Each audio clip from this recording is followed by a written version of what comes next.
satu agama yang hebat, Tuhan yang Maha Adil. Maka dengan itu kita tidak dibenarkan, wala tuzakku anfusakum. Jangan kamu mensucikan diri kamu. Dan jangan kamu menyangka orang-orang yang lain yang kamu lihat pada pandangan yang lekeh itu, jauh dia daripada Tuhan karena kurangnya jubahnya ataupun kurangnya perkataan-perkataan agama di lidahnya. Tapi mungkin ia mengingati Tuhan lebih daripada apa yang kita ingat. Hadirin yang dirahmati Allah. Dan kemudian Allah Azza wa Jalla di dalam hadis ni menyebut, "Idza dzakarani fi nafsihi dzakartuhu fi nafsi." Jika dia mengingatkan, dia ingat aku pada dirinya, aku ingat dia pada diriku. Tuan-tuan, ingat ni banyak cara kita ingat. Musuh kita pun kita ingat, betul tak? Orang yang hutang kita pun kita ingat, betul tak? Orang yang banyak hutang di bank, lalu kok bank, tengok lambang bank tu dia ingat. Orang politik tengok musuh politik pun dia ingat. Orang yang geram kat saya, dia tengok muka saya, dia ingat. Sama dengan kita doa. Ketika kita berdoa kepada Allah Jalla wa'ala, kita doa dalam ingatan apa? Dengan ingatan sebagai yang maha berkuasa, yang aku sudah tidak ada pilihan melainkan terpaksa berdoa kepadanya. Sama ketika kita berzikir, bertasbih dan bertakbir dan beristighfar. Kerana aku tidak ada pilihan. Kalau aku tak buat, nanti diambil tindakan padaku, dihukum, dimasukkan aku ke dalam neraka. Itu ingatan kita tentang Tuhan. Tuhan kata, macam mana kau ingat aku ingat kamu. Atau kita ingat Tuhan itu, kita ingat dia dengan cinta. Berapa ramai yang ketika dia menyebut subhanallah, dia menyebutnya dengan cinta. Yang Nabi kata, salasun man kunna fihi wajada halawatul iman. 3 perkara yang siapa ada padanya, ia mendapati kemanisan iman. Halawah. Bagaimana iman itu menjadi manis? Adakah manis ketika kita mengingat Allah itu Allah yang garang, yang akan bertindak kepada kita?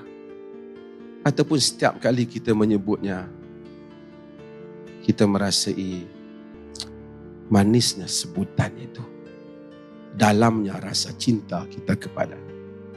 Tuan-tuan, kalau saya di dalam majlis ni ramai, kalaulah tiba-tiba saya tengok ada satu orang, let's say anak saya, muka sama, manusia belakang, tapi bila saya tengok dia, tentu perasaan saya itu lain, itu anak saya. Saya selalu buat contoh dalam kuliah. Guru yang baca nama murid 1, 2, 3. Tiba-tiba salah satu muridnya itu anak dia. Anak murid dia juga, tapi anak dia. Dia menyebut juga seperti mana dia menyebut nama orang lain. Tetapi ketika dia menyebut nama anaknya, satu perasaan yang tak sama dengan apa yang disebut nama anak muridnya yang lain. Tuan-tuan, selama ni kita sebut nama Allah, kita sebut dengan Tuhan yang garang ataupun Tuhan yang kita sayang, sehingga kita merasai manisnya iman itu, halawatul iman. Jika tak, kita tak merasainya. Kita hanya Tuhan yang kita takut, bukan Tuhan yang kita harap.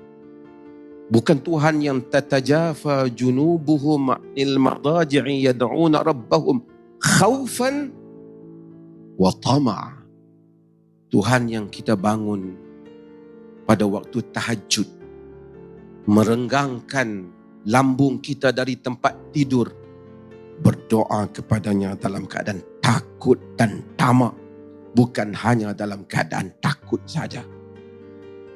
Hadirin yang dirahmati Allah, ini adalah mukaddimah yang penting untuk kita memahami, sehingga kita akan manis apabila kita mengingati Allah. Ramai orang yang berzikir, nak memenuhi berapa ribu dia sempat hari ni. Ada orang petua kat dia 1000. Jadi dia pun cepat nak habiskan 1000. Tak tengok 1000 tak 1000 lagi. Ada orang kata 500. So dia nak habiskan 500. Dia membilang. Sekarang kan ada alat. Ramai semua pakai simpan alat macam ni. Jadi dia pun kira, belum 1000 lagi ni. Tapi adakah setiap kali patah dia menyebut kalimat itu, Tuhan itu hadir di dalam dirinya? Atau hanya bunyi-bunyi kalimat yang hadir di dalam dirinya, Tuhan itu tidak hadir di dalam diri. Dia tidak ingat Tuhan. Hadirin yang dirahmati Allah. Maka Nabi SAW menyebut, wa in dzakarana fi mala'in dzakartuhu fi mala'in khairin minhum. Jika dia sebut aku pada satu khalayak, aku sebut dia pada khalayak yang lebih besar daripadanya. Idza taqarraba ilayya shibran taqarrab ilaihi zira'a.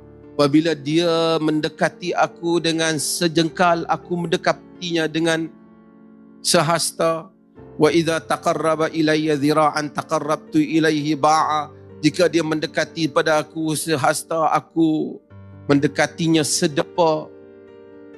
Idza atani yamshi ataitu wa harulah. Jika dia datang kepadaku dengan berjalan, aku datang kepadanya dengan berlari. Subhanallah. Hadis sahih riwayat Muslim.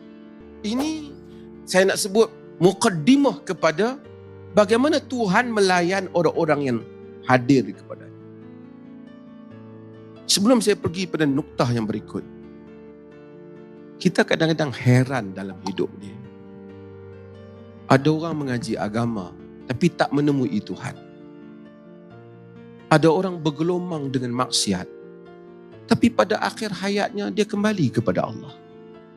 Ada orang sering kelihatannya pakaiannya agama tapi dia tidak dapat menghadirkan ketulusan beragama.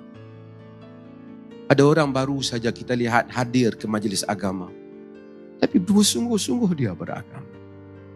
Apa maksud yahdillahu man yasha? Apa maksud Allah memberikan petunjuk kepada siapa yang dia kehendaki? Apa maksud wa yudhillu man yasha? Apa maksud Allah menyesatkan sesiapa yang dia kehendaki? Adilkah? Kalau kita, adakah sebahagian orang tanya, saya ni nak buat macam mana? Allah mengkehendaki saya sesat. Contohnya. Ada orang tengok satu orang, kesian kat dia, nak buat macam mana? Dia tu dah bersungguh-sungguh, dah belajar agama. Tapi Allah mengkehendaki dia sesat. Yang tu tengok, minum arak, judi. Mari umur 50-an berubah, datang ke masjid, istighfar, salat, taubat. Mungkin kita tertanya-tanya, di mana keadilan Tuhan di dalam memberikan petunjuk dan menyesatkan sesiapa yang dia kehendaki? Hadirin yang dirahmati Allah. Kita semua ini menilai manusia pada apa yang zahir yang kita tahu. Tuan-tuan tengok saya mufti, tuan-tuan tengok dia tu ustaz, tuan-tuan tengok dia ni bekerja tepi jalan, tuan-tuan tengok dia ni, kita nilai apa yang kita tahu. Allah mengetahui apa yang tersimpan dalam dadanya yang kita tidak tahu. Allah mengetahui peristiwa-peristiwa yang dia lalui yang kita tak tahu. Jangan heran, jangan tertanya-tanya tentang keadilan Tuhan. Siapa yang mendapat petunjuk dan siapa yang melalui kesesatan. Tuhan Maha Adil, Al-Hakamul Adil. Yang Maha Bijak dan lagi yang Maha Pemutus, lagi Maha Adil.